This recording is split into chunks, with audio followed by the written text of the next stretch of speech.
Hello, friends. So, welcome back to your own channel that is We Are in Techno World. So, I am Vanna Rawat, and in this lecture, I would tell you about the mini project as number of students are having the confusion.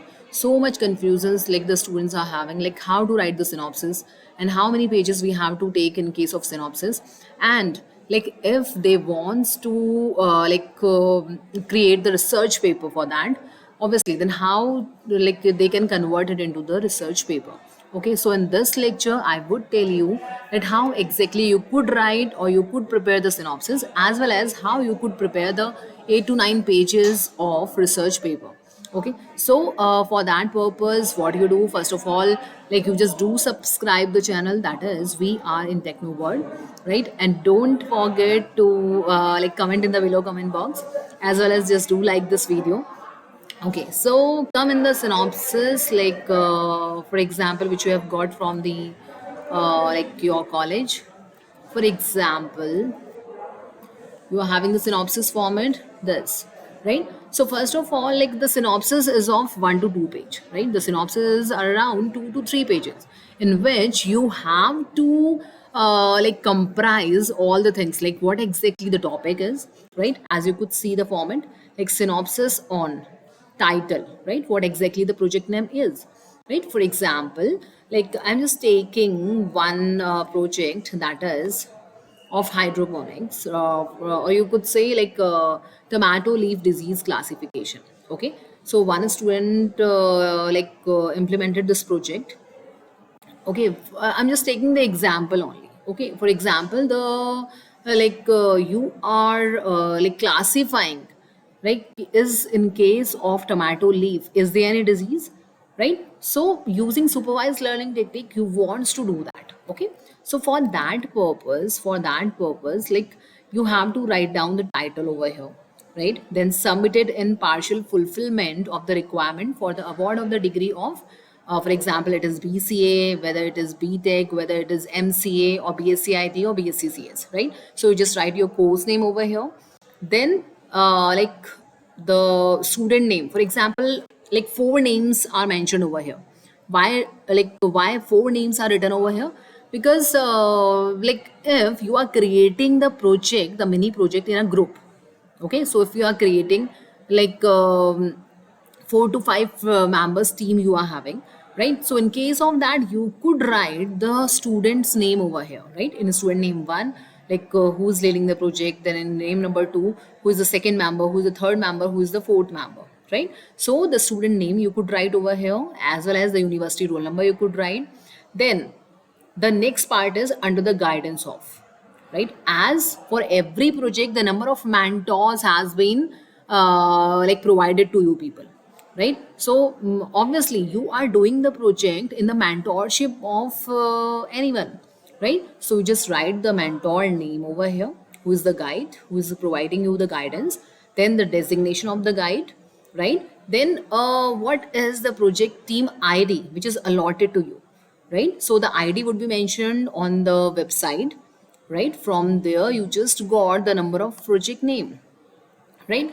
Then the Department of Computer Science and Engineering, you could write your university name in the month of, right? The month you could take.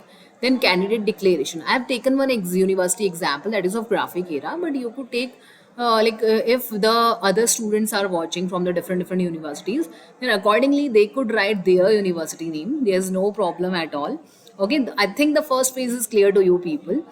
Now, the next page is about candidate declaration, right? In case of candidate declaration, what you have to do, like I hereby certified that the work which is being presented in the synopsis entitled the project name, for example, tomato leaf disease classification using supervised learning technique, right? As I've told you the one project name over here, right? So in the project name you have to write in partial fulfillment of the requirement for the award of the degree of the course name you have to write, right? You just write your course name, आपका जो भी course है, for example it is BCA, MCA, BSc, BTech, right? जो भी आपका course name है, you just write the appropriate program name over here, right? In the Department of Computer Science and Engineering, from which university you are just doing, you just mention it, right? Under the supervision of the guide name, the designation, right? So these things you have to mention. After that, the signature of the first like student, the second student, because this is the candidate declaration part, right? This is the candidate declaration part. Like you are doing the project, right? And you are just certifying that the project which you are presenting, right, is for the award of the degree of which course, right? So obviously यहाँ पर आपको signature करने होंगे, candidate के signature आएंगे। अगर आप group में कर रहे हैं, अगर आप टीम की फॉर्म में कर रहे हैं, तो obviously you have to do your signature over here. Then the above mentioned students shall be working under the supervision of the undersigned on the title of the project. Then the supervisor's signature would come over here. That means who is the mentor, right? Whosoever is the mentor of yours, obviously उनका signature यहाँ पर आएगा. Then head of the department, जो भी आपकी department के हैं, उनका सिग्नेचर यहाँ पर आएगा, राइट? यहाँ पर मेंटोर को लाइक स्टेटस लिखना होगा, whether the synopsis is accepted और रिजेक्टेड, राइट? अगर एक्सेप्टेड और रिजेक्टेड में रिजेक्टेड है तो वाई इट इज रिजेक्टेड, अगर एक्सेप्टेड है तो how much work it has been, like the student has been completed, right? So this thing would become like in the comment part the mentor would mention, right? Then the name of the committee members. Okay अगर mentor के पास कोई committee members हैं तो obviously वो committee members यहाँ पर आ जाएंगे. Just like DPRC यहाँ पर बोला गया है. डीपीआरसी है मीन्स लाइक आपके मेंटोर के पास पूरी एक टीम है या फिर रिसर्च की एक टीम है जो कि क्या कर रही है, आपके प्रोजेक्ट को यहाँ पर इवेलुएट कर रही है, right? So if they are having the number of members, then obviously आपको उनसे भी साइन यहाँ पर कराना होगा, right? So this is all about the synopsis, right? Okay, after that what you have to do in the next page means in the third page आपको यहाँ पर बताना है like in case of your project what exactly you are thinking about. आप क्या यहाँ पर सोच रहे हो कि क्या आप करने वाले हो, right? या आप कुछ काम कर चुके हो, या for example you have applied some sensors, Arduino based आपने यहाँ पर कुछ सेंसर्स यहाँ पर अप्लाई किए हैं, right? So you could apply, okay. आप यहाँ पर क्या कर सकते हो, in the third page you could right about your project details. आपने प्रोजेक्ट से रिलेटेड कुछ चीज़ें यहाँ पर लिख सकते हो, राइट? तो वो आपको थर्ड पेज में मेंशन करना है, how much work you have done, right? आपका प्रोजेक्ट में आपने क्या कुछ हार्डवेयर यूज़ किया है, क्या आपने सॉफ्टवेयर यूज़ किए हैं, and if you are applying some number of algorithms into that, right? आप कोई एल्गोरिथम्स यूज़ कर रहे हो तो वो आपको बताना होगा. प्लस ऑब्वियसली आपके प्रोजेक्ट में कोई ना कोई डेटा सेट आपने लिया होगा, right? So in the third page you have to elaborate these kind of things, right? So this is related to synopsis. Okay, now just go into the next part, that is of research. अब मैं आपको research में बताने वाली हूँ, like in case of research what you have to do. Okay, for example यही आपका एक प्रोजेक्ट है और आपने ये इम्प्लीमेंट कर लिया, राइट? आप इम्प्लीमेंट कर चुके हो, the first part has been completed, like I think आपको पता चल चुका होगा like how to write synopsis. Okay, now the next part is how to write research paper. Okay, तो रिसर्च पेपर आप तभी लिख पाओगे like as soon as you have completed your project, right? आप अपने प्रोजेक्ट को आपने इम्प्लीमेंट कर लिया है, right? You have got the result, आपको result मिल चुका है. Okay, now you want to write the research paper. Okay, so for that purpose we are having the one format, right? वो format आप check कर लीजिए. The format is, this is of synopsis format. The next one is research paper format, right? इसको थोड़ा ध्यान से देखिएगा आप. For example, the first of all you have to mention the like you have to mention the like research paper title. Research paper title you have to mention over here, right? सबसे पहले आपको ये लिखना होगा. After that the abstract part would come, right? Abstract आपको लिखना होगा. सबसे पहले आपका आएगा research paper title. For example आपका रिसर्च पेपर टाइटल है tomato leaf disease classification using supervise learning techniques, right? आपने कंट्रास्टिंग एनालिसिस की है, ठीक है? तो आपने यहाँ पर लिख दिया इन केस ऑफ टाइटल कि this is your title, right? ये आप चेंज कर लीजिएगा. आपने यहाँ पे फॉर एग्जाम्पल बोला है like what you are doing, आप यहाँ पर क्या कर लीजिए, सेव हमें नहीं करना है, होम पेज में अभी हम हैं. ओके, और चलिए ठीक है, अभी फ़िलहाल आपके पास this is the font, you just change it into Times New Roman, ठीक है, आपने टाइम्स न्यू रोमन में यहाँ पर चेंजेस किए हैं। ठीक है, this is Times New Roman. Italic में नहीं है, आपने नॉर्मल इसको कर दिया है। Then in the center part you have okay, so this is the title name, right? Now you have to write the abstract. Abstract means walls, like आपका जो टाइटल है आप कह सकते हो, for example this is the example, although this paper has been published, right? ये paper publish हो चुका है। ठीक है, कुछ स्टूडेंट्स हैं, उन्होंने मेरे साथ यहाँ पर क्या किया है, लाइक इस प्रोजेक्ट पे काम किया था, right? So obviously this paper has bin like published in IEEE Explore.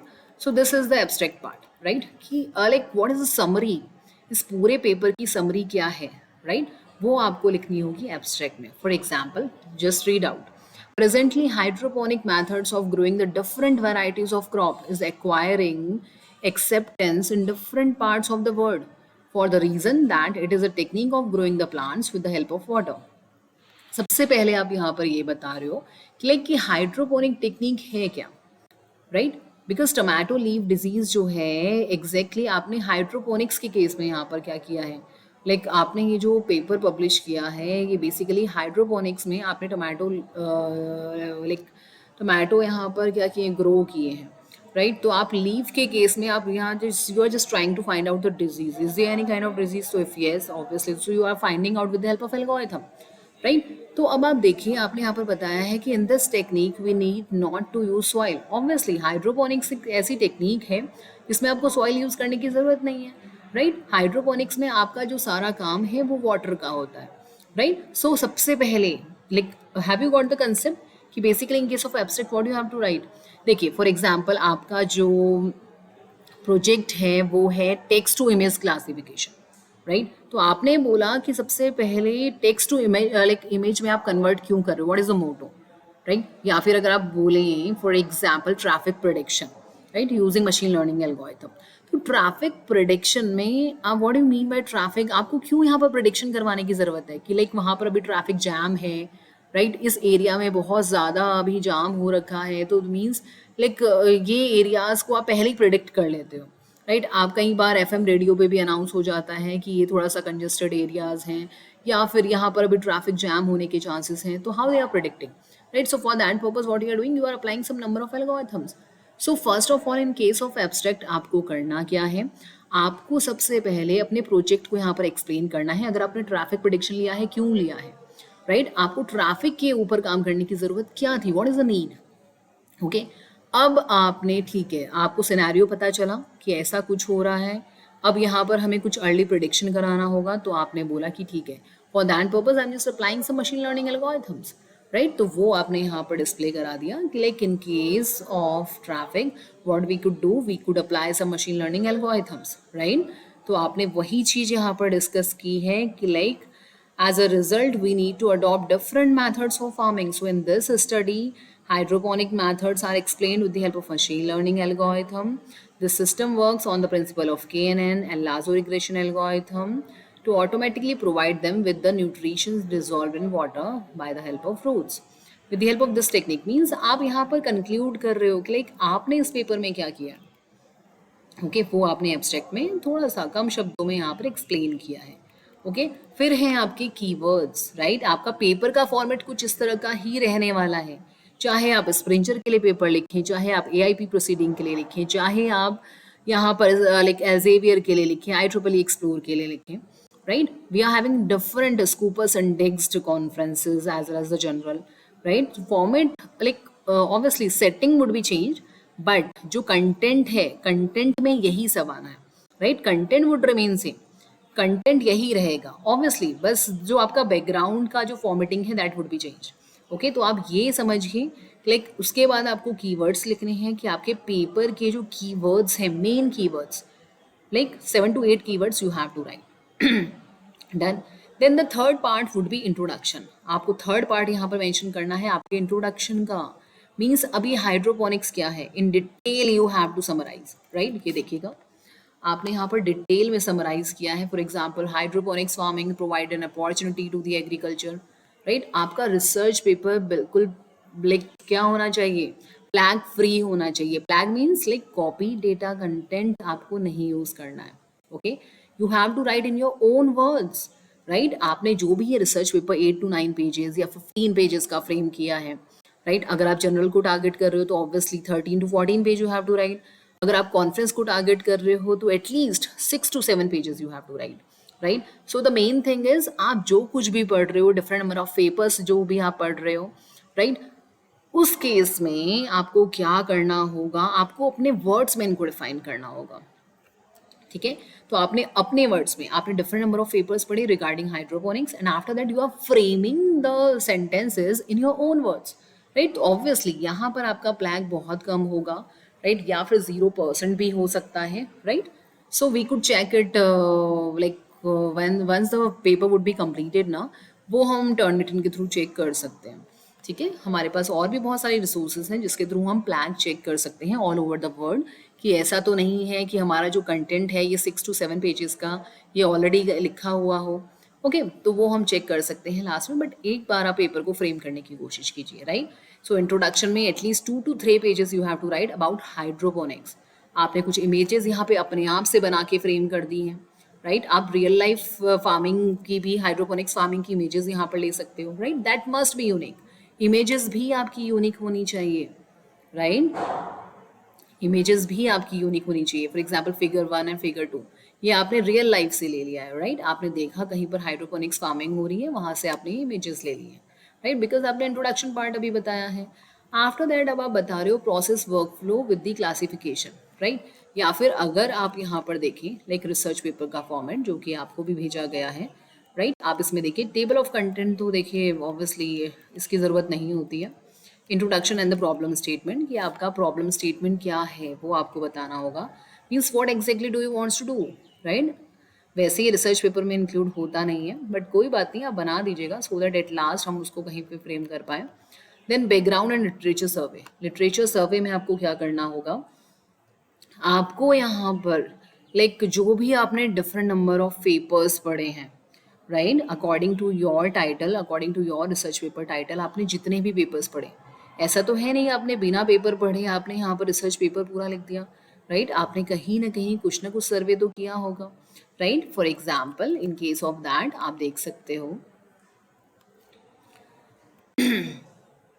आपने क्या किया है। फॉर एग्जाम्पल देखिए आप कैसे कर सकते हो, ये गूगल है, आप गूगल पे लिखिए Google scholar, right Google scholar लिखा आपने Google scholar, after that the first page would be open of Google scholar, right you just open it, after that आप अपना टाइटल यहाँ पर लिखिए, for example tomato leaf classification, ये तो same paper वाला खुल चुका है, राइट जो भी हमारा पेपर पब्लिश हुआ था, राइट बट कोई बात नहीं आपने बिकॉज सेम टाइटल लिखा था that is why it has been open, right तो हमने यहाँ पर क्या किया, हमने यहाँ पर लिख दिया टोमेटो लीफ क्लासिफिकेशन, राइट अब आप देखिए number of papers are there, देखिए नंबर ऑफ पेपर्स यहाँ पर हैं आपके पास, even though we are having different number of pages, right 1 2 3 4 5 में आप देख सकते हैं बहुत सारे पेपर्स आपके पास हैं। आपने फर्स्ट पेपर यहाँ पर खोल लिया है, for example this tomato leaf classification using multiple feature extraction technique, दूसरा जो पेपर है that is of IEEE explore, ये देखिए यहाँ पर लिखा हुआ है, यहाँ पर मेंशन है स्प्रिंजर का पेपर है first one, the second paper is of IEEE Explore, the third paper is also from IEEE Explore, okay आपने इनको ओपन कर लिया है, these are some good like Scopus indexed conferences or the publication, right आप भी इसमें target कर सकते हैं अपने पेपर को, राइट जल्द ही ऑब्वियसली मैं कोशिश करूंगी कि दूसरा लेक्चर यहाँ पर अपलोड हो पाए, राइट अभी फिलहाल आप इससे थोड़ा सा गाइडेंस लीजिए, right for example this is the first paper, okay ज़रूरी नहीं है कि सारे पेपर्स आपके डाउनलोड हो जाएं बिकॉज ऑब्वियसली इनके कॉपीराइट जो है वो आपको ऐसे ही नहीं मिलेगा, ओके आपको यहाँ पर क्या करना होगा, आपको सिर्फ एब्स्ट्रैक्ट पढ़ के थोड़ा सा काम चलाना पड़ेगा कि लाइक इस पेपर में क्या एग्जैक्टली हो रहा है, राइट ओके जो पेपर आपके डाउनलोड हो पा रहे हैं एटलीस्ट आप वहाँ से थोड़ा सा आइडिया लीजिए, जैसे कि एब्स्ट्रैक्ट आप यहाँ पे पढ़ सकते हो कि इन्होंने इस पेपर में क्या किया है, राइट आप जब भी लिटरेचर सर्वे फ्रेम कर रहे हो तो obviously what you could do, आप यहाँ से एब्स्ट्रैक्ट से ही आइडिया लगाइए कि लाइक उन्होंने टोमेटो लीफ डिजीज क्लासिफिकेशन में ही काम किया है लेकिन कैसे काम किया है, तो obviously with the help of abstract आप उस आइडिया को ले सकते हो, ओके सो आप मेंशन कीजिए इन case of literature survey just like in this research like the author The author main objective is to propose the method to develop a technique to identify the leaf disease in tomato plant. How? Right? That is important. Like how, like he has been implemented one model. What exactly the model name? Right? वो आप देखिए. Color histogram, HU movements, Harlick, and local binary pattern features are used for training and testing purpose. ये आप mention कर सकते हो literature review में, right? Plus random forest and decision tree classification algorithm are also used, right? So only 3 to 4 lines you have to take from this paper. Okay, कि this author name is what? आप यहाँ से देख लीजिए, Jagdish, right? वश्वेहा, ETAL, right? आपको सारे authors का नाम लिखने की ज़रूरत नहीं है, आप सिर्फ ये बताइए कि like first author name ETAL has explained, has taken the tomato leaf disease classification, and they have prepared one model for it, and they have used random forest and decision tree classification algorithm, right? And for by using this, they are getting the accuracy that is 90%, right? And using random forest, they are getting 94%, right? So just like that, you have to frame at least 10 to 15 papers. I think it is clear, right? आपको इस तरीके से 10 से 15 paper को frame करना है literature survey में, ठीक है? So this is about literature survey. अच्छा, अब हमारे पास नेक्स्ट पार्ट क्या है? नेक्स्ट पार्ट अगर हम देखें, कहाँ है आपका बेटा? Literature, sorry, research paper format, right? ये आपका हो गया literature survey. Okay, after that we are having objective. 3 to 5 objectives you have to point wise, right? Objective आपको लिखने की ज़रूरत नहीं है, ऑब्जेक्टिव तब लिखने होते हैं जब आप सर्वे कर रहे हो, राइट? ओके, अभी जैसे कि मेरे पास भी थोड़ा सा टाइम कम है, राइट? तो मैं आपको थोड़ा सा यहाँ पर लाइक शॉर्टकट में थोड़ा सा एलेबरेट करूँगी, right? In the next lecture I will explain in detail about the algorithm, means chapter number 4, chapter number 5 and 6, right? अभी आप थोड़ा सा बस यहाँ पर समझ लीजिए. यहाँ पर आपको बताना है if you are applying any new algorithm, right? कि आपने टोमेटो डीज क्लासिफिकेशन के लिए you have like applied one algorithm, right? जिसमें आपने डेटा सेट लगाया है. फॉर एग्जांपल 250 का डेटा सेट आपने लगाया, 500 लाइक लीफ का आपने डेटा सेट लगाया है, राइट? उसके बाद आपको नया एल्गोरिथम में आपको डेटा सेट रखने के बाद what exactly the result you are getting, right? या फिर आपने कोई हाइब्रिड मॉडल बनाया है, right? So that thing you have to like explain in that, right? Even though आपको इम्प्लीमेंटेशन भी इसमें दिखानी है, right? Algorithm you could write. आपको कोड लिखने की ज़रूरत नहीं है, कोड मेंशन करने की ज़रूरत नहीं है, only the algorithm you have to mention, right? सो ये सब चीज़ें हैं जो आपको रिसर्च पेपर में फ्रेम करनी होती है. After that result part is missing over here, right? इसके जस्ट बाद आपको रिजल्ट मेंशन करना होता है. इन केस ऑफ दैट आप यहाँ पर क्या करोगे, like the number of images you would add, right? So in the next lecture, definitely I'll tell you. Okay, as the time is obviously very short. Okay, so just like that, you just try to frame the starting one, right? If there would be any problems, you just do comment in the below comment box. Okay, so soon I'll add one more lecture into it. So till then, thank you so much.